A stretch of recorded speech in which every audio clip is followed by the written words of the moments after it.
Нарушений искать комиссии долго не приходится. Центр столицы – это самое оживленное место в регионе летом. Здесь торговых точек много. Продажа сладкой ваты, тир, самокаты и другие киоски. И все это нелегально.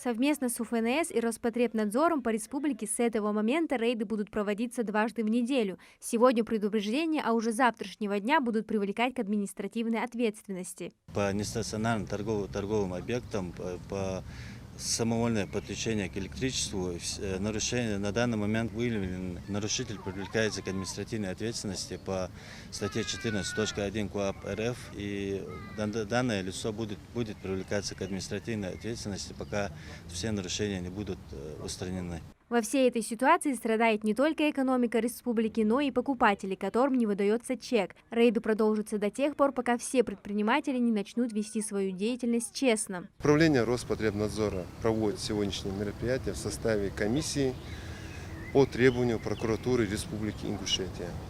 Наша работа заключается в том, чтобы наблюдать, предоставляет ли предприниматели необходимую и достоверную информацию о своей работе или услуги, которые они оказывают потребителям.